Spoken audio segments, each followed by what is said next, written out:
Salut, c'est Trado. Voilà ma vidéo de mise à jour pour l'indice parisien. Belle séance aujourd'hui, mais on trompe l'œil. Alors tout d'abord, nous avons engrangé aujourd'hui une séance avec près de 1,20% de hausse, donc ça c'est très bien. Ça nous permet déjà d'invalider le scénario en tasse avec anse inversée qui donnait pour objectif les 3845. Donc bye bye ce scénario-là.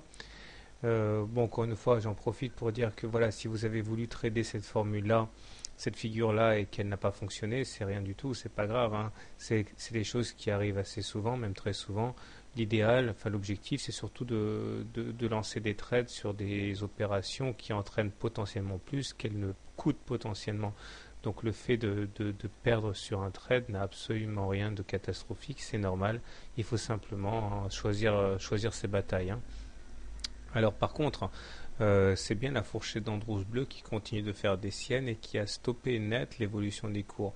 Il faut dire qu'elle a été aidée en ce sens par la présence de la moyenne mobile à 20 séances, hein, qui ont toutes les deux conjugué leurs forces pour repousser les assauts haussiers. En zoomant, c'est tout à fait flagrant. On a terminé au point près au contact de la fourchette d'Andros bleue.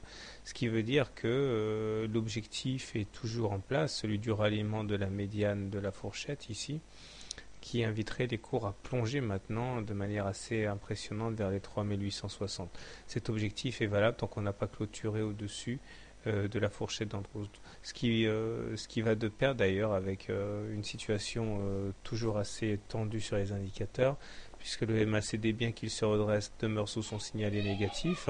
Le stochastique sort in extremis de sa zone de survente, mais lui aussi est sous son signal, tandis que le momentum croît mais demeure négatif. Donc pas photo, hein, sur les indicateurs techniques. Il n'y a rien de bon et toute la séance du jour s'apparente à un modeste rebond technique.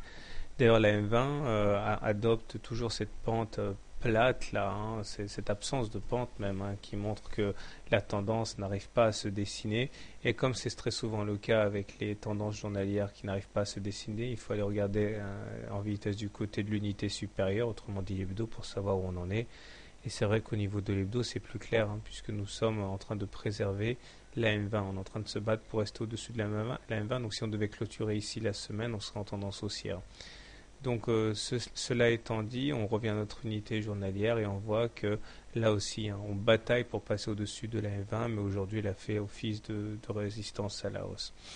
Alors si vous voulez trader le CAC, hein, et que vous êtes haussier, première solution, vous achetez la M7 puisqu'elle a été vaincue aujourd'hui. Deuxième solution, vous attendez un retour sur le bas du canal noir, ou la fourchette, la médiane de la fourchette bleue. Si vous êtes baissier, par contre, vous avez un bon point d'entrée au niveau du contact avec le haut de la fourchette d'Andros bleu. Alors, juste une petite parenthèse, hein, par rapport au trade. Je reçois souvent des mails par rapport à ça, donc je m'en suis expliqué il y a pas mal de temps, je vais refaire cette petite précision. En trading, l'important, c'est pas d'avoir raison tout le temps, c'est pas possible.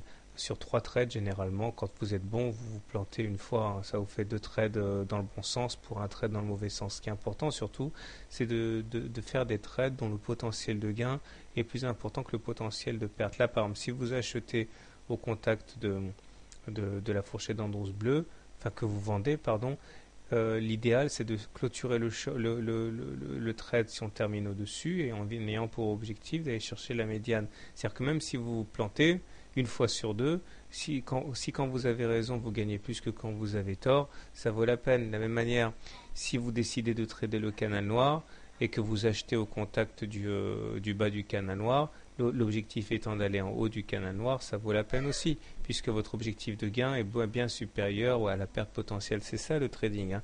Le trading, c'est choisir ses bagarres, choisir ses trades en espérant avoir raison une fois sur deux, c'est déjà bien. Parce qu'avec une espérance de gain 2 fois supérieure à l'espérance de perte, et bien sur le long terme, vous gagnez. Voilà, précision faite. Bonne soirée, bon trade et à demain.